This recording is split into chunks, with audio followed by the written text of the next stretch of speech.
This is the High School Crossfire. Welcome back. I request that you answer my questions with a yes or no. Okay, to begin with, do you care about the environment? Yes. Has petroleum been prioritized in Uganda yet? Yes. Is it applicable in Uganda? No. Okay. How do you mitigate the problem of pollution on your side of the house? No. Okay. Are you planning on taking forever to prioritize the petroleum industry? Pardon? Are you planning on taking forever to prioritize the petroleum industry? Of course, depending the economy. Okay. Next, if a cause is mitigated, do we do away with the problem? Irrelevant. Is China in Uganda? You're crossing the parameter. We continue. If a sector is given less than 4% of the national budget, is it being given priority? Yes. Okay.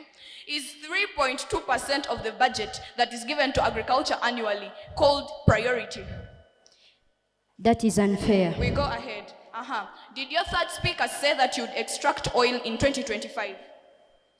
Yes. Has petroleum been extracted in Uganda? It has just begun. Has it been prioritized in Uganda yet? We are just putting it in Next, commands. is it applicable in Uganda? Yes. Oh, okay. Is petroleum a renewable resource? Yes.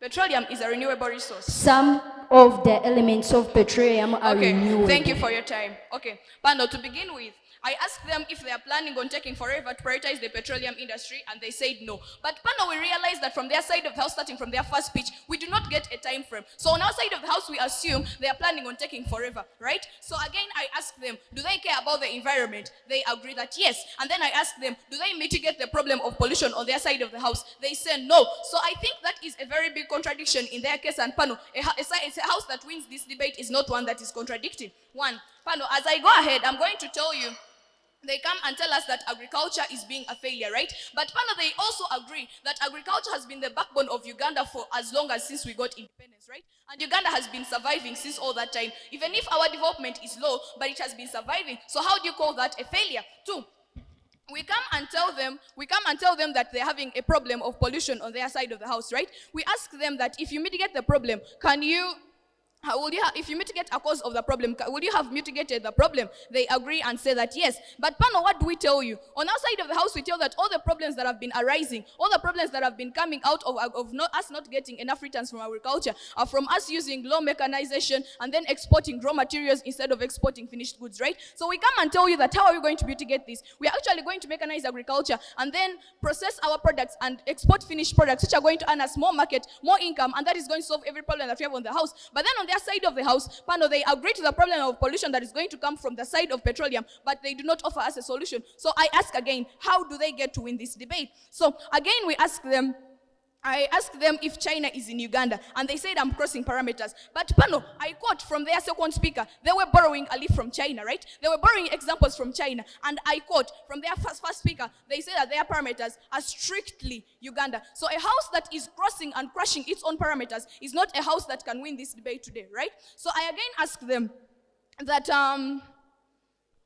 them that if a sector is given less than 4% of the national budget, is it being given priority? And then they say yes. But then in their first speech, they define priority as giving it a lot of importance, right? Pano, 4% of the national budget is not being given priority. So how do they expect to get a lot from agriculture that they are saying that is the backbone of Uganda's economy? And then they're giving it only 3.2% of the national budget, Pano. We believe that what you invest is what you're likely to get. And when they come and tell us that they're going to extract oil in 2025, we see that this is not applicable. So Pano, as I conclude, a house that wins this debate, ladies and gentlemen, is one that solves the problems that are in it, that are brought about by its policy, and two, benefits us more with less price to pay. I rest my case.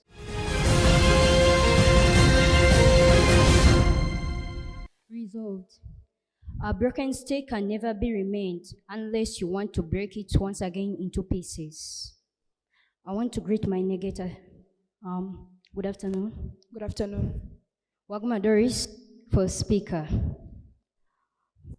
Question is, do you admit that your second speaker gone out of parameter? Yes or no? No. Okay.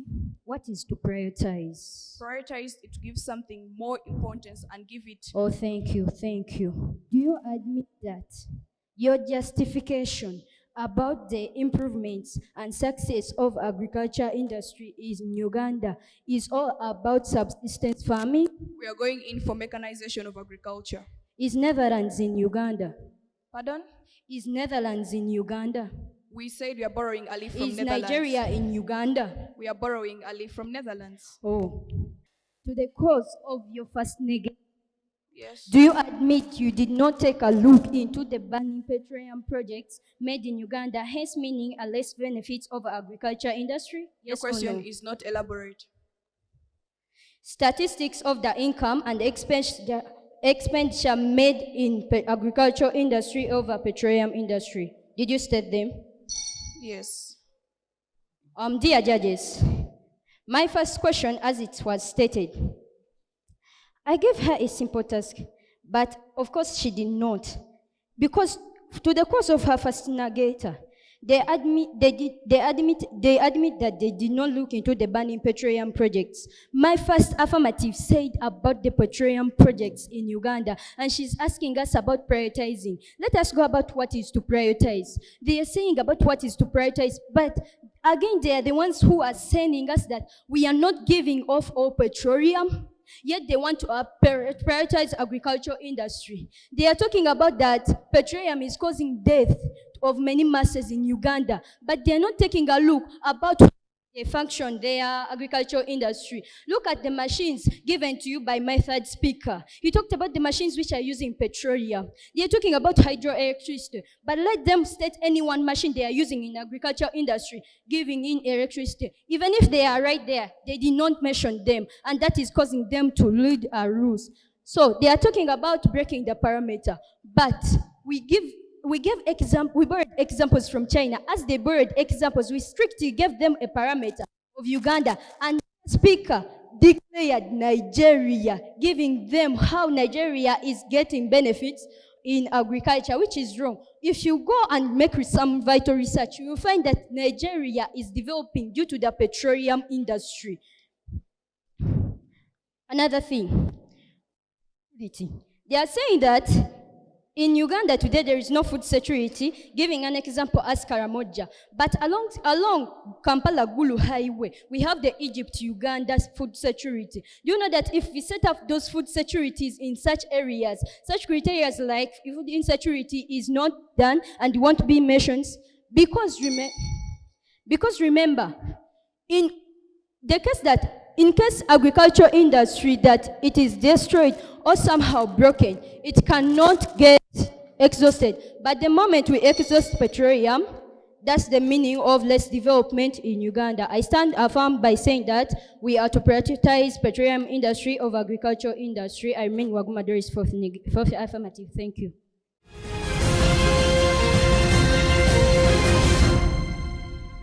Okay, debaters, thank you for a spirited round of debate, and I'll go right to my reactions. 1.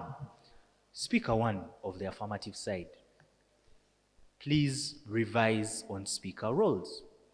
All we heard from you was a restating of statistics and what is petroleum. You did not give us a work plan. This is a policy debate. Who is your house? What are you implementing? What strategic procedure are you putting in place to make sure you prioritize the petroleum industry? You came and you were a very good prophet. You prophesied about prioritizing the petroleum industry. I had no work plan. And remember, that's your speaker burden. Your teammates cannot thus far come in the last speech and tell us what you are supposed to have done. Speaker 1, 2, you came and indulged into petroleum industry, telling us the company is engaging in petroleum without giving us 1, justification. 2, you did not give us points of refutal to quash their suggestion that, hey, you have not been prioritizing the agricultural industry. I hope I'm clear on that. On the face of facts, it has been a debate whose clash points have been limited to 1. Have we prioritized the agricultural industry? And on that ground, I will give that clash point to team negative, because they have given you that you cannot claim to prioritize a sector since independence that you give less than 4% as a budgetary allocation. However, for the spirit of debate, I will tell you, Team Affirmative, that it was lacking. You can come and tell them, hey, that's a fallacy. There is something called cross-sector linkages. Meaning, on the National Budget Framework paper, some money may go to Ministry of Foreign Affairs, but the Foreign Affairs officials have gone to China to lobby for agricultural inputs. Meaning, whereas that money has gone to Foreign Affairs, it's meant for the benefit of the agriculture sector. I had no argument like that. Good afternoon. So for me, this was a genuinely good debate, very engaging. But moving into the technicalities of the debate, Team Affirmative, your biggest role was to tell us why should we prioritize the petroleum industry at the expense of the agriculture sector.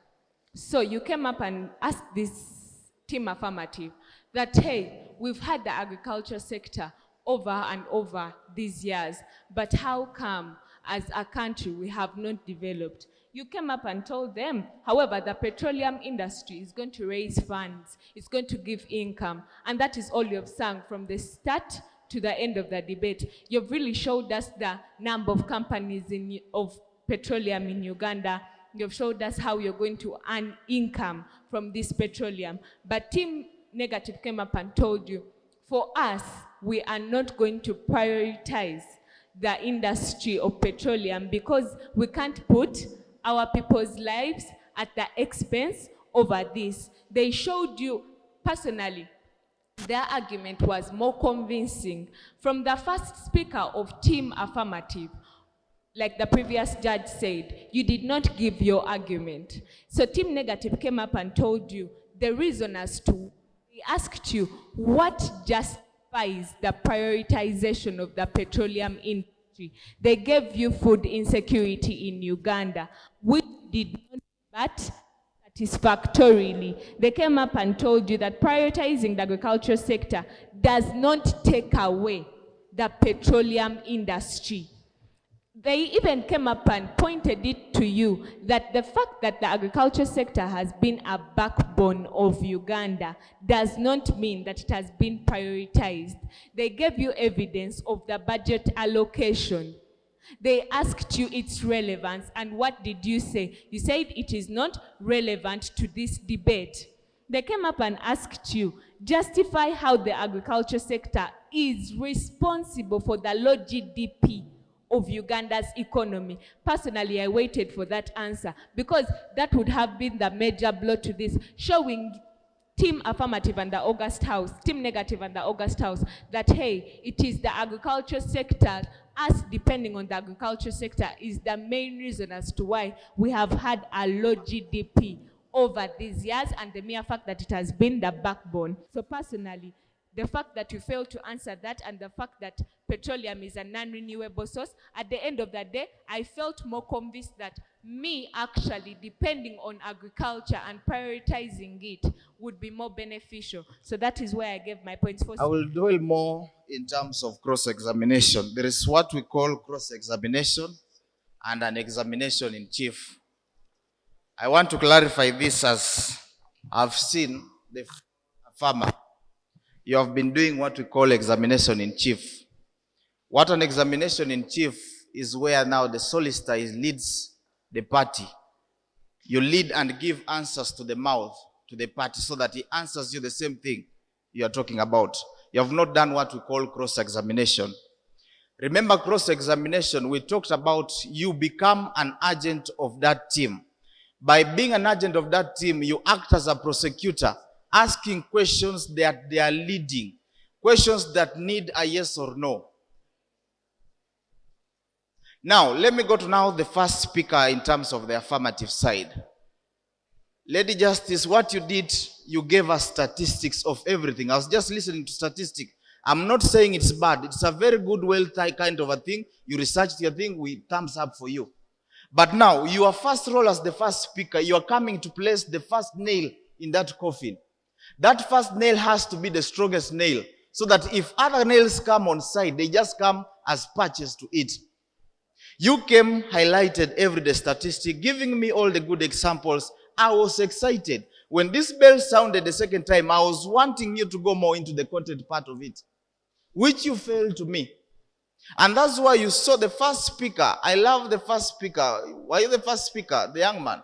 He came and gave you statistic. He told you, listen, we are not just doing away with petroleum. However much you're giving us the machinery. I loved it when you came with evidential kind of a thing, showing us a new vision how the machinery is. Yes, we believe in it. But they told you, listen, prioritizing, we don't mean that we are not going to do away with it. We are just placing it as a first instant thing to work upon it. Are you getting my point? Listen, a debate is a formal argument between two parties. What do we mean by being formal? Formal means you have to have at least a respect. Not when they're asking you a point of information and you give that, let me answer this guy. That's very detrimental. You kill your team. Are we together? So thank you so much. Most of us, we have learned about this debate, a lot of it. You get my point? But to me, Team Negators have the day with a 71% and Team Affirmative with a 65%. It's of thus that is a unanimous judgment of the three judges that the Team Negators have the day.